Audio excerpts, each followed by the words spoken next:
Hey guys, welcome to Boost Banner Racing. I wanted to show you something, guys. My wife, she had some car issues. We got a 2015 Chrysler 200C. It's got the 3.6 in there, and they have a lot of design flaws. I'm just gonna put that out there. But so we're changing this upper radiator hose. She was driving this upper radiator hose that I have right here. It breaks off. You can see right here. They had this weird little quick disconnect that goes to this all aluminum tube over here that's part of the inlet radiator hose. Well, this broke off. See it in there? It just broke off with all the heat and, you know, some of the vibration. Terrible design. But I wanted to let anybody know that's trying to change this upper radiator hose. There's this clamp right here. Well, when this is on here, you can try to see right there. See it right there? I'm moving it around. It goes on over this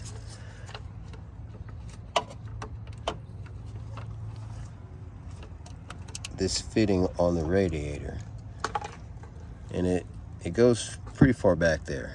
I'm trying to see, I know you guys can't see that well,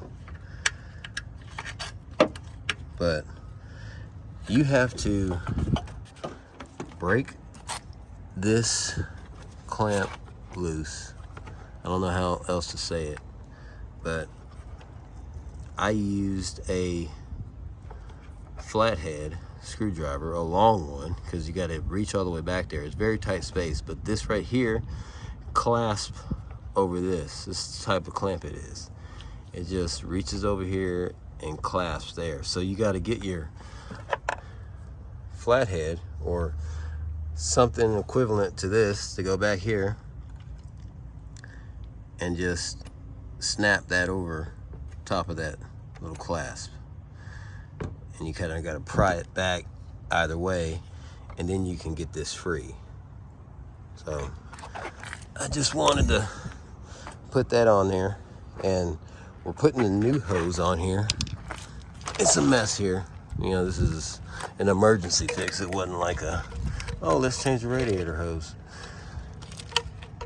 But so what I plan on doing is I'm going to put this clamp, which doesn't have that weird little clasp. I'm gonna put that on this side, and when I get it up in there, I can get some needle nose back there and just try to wiggle it on, and it'll be a little bit more access than having something weird like this. You know, I don't even know if this is reusable. It looks like a one-time use kind of thing. And then on this side, I'm just gonna have a little screw down clamp, which will make it easy. So I'll keep going on the video to keep you guys up in the loop of how to do this if you have this issue. But right now I'm gonna clean up some of this coolant that's everywhere, like literally everywhere, and then I'm gonna keep you updated on how to finish the install. All right, guys. Hey guys, welcome back to Boost Banner Racing. So this is the other part of that hose that goes onto this metal tube. It's all still part of the same inlet that goes to the upper radiator hose. It's the whole upper radiator hose assembly right here. So this portion, as you can see, that it has this little clip hook that pulls up like that, and that allows it to go on and off of this tube. So when you're trying to get that off, you gotta take a little, sorry, wasp, guys. You gotta take a screwdriver or something and pop that clip up, and then you can just remove it off of there. And it's kind of wedged in there tight, just like that. But see, this is the piece that broke off inside of the other hose, which is a factory design, which is terrible. So, yeah. I did. Okay. Okay, guys, welcome back, Blue Spanner Racing. So, I got the other piece off. And by other piece, I mean this clamp off of this side. They adhere it. Now, I guess this is the new design. They want you to use it on this side, but I feel like it's going to be much easier to manipulate it on this side and just stick some long needle nose, remove this piece once you got it in place, and it'll just snap tight. And then I'm going to screw this down on the other side. So let me take this thing off. Alright, so I'm gonna get these in here best I can.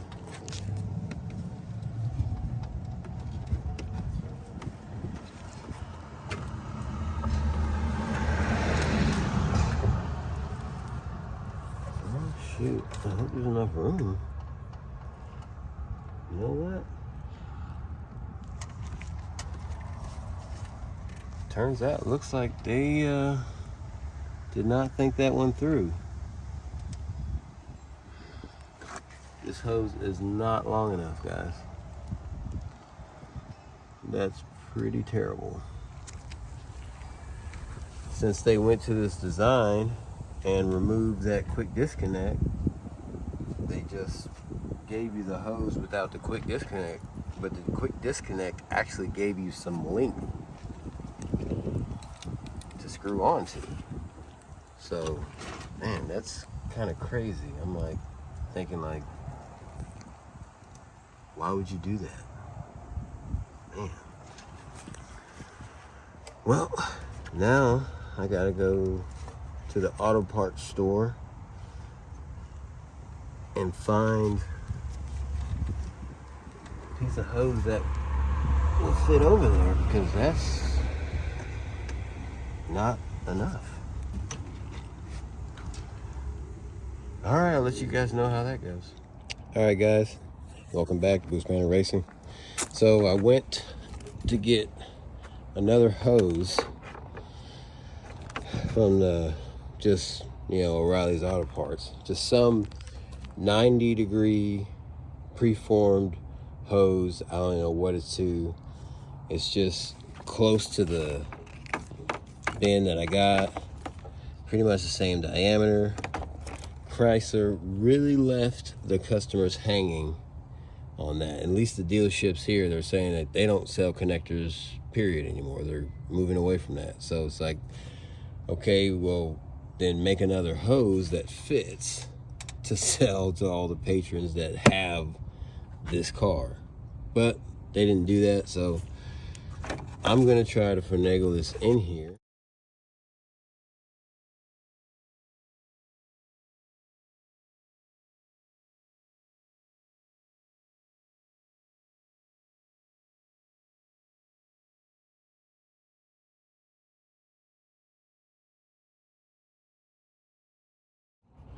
It clamped tight. If I had a screw down clamp on here, it would work if I could get it in the center, but it doesn't really work like that.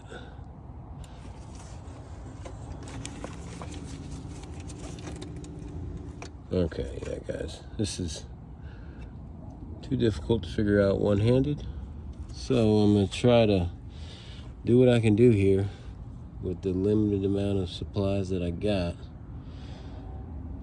and I'll get back with you. All right, guys. Hey, welcome back to Blue Spanner Racing. All right, so I left off where my wife had problems in her car in her upper radiator coolant hose, and so I had to cheat a little bit.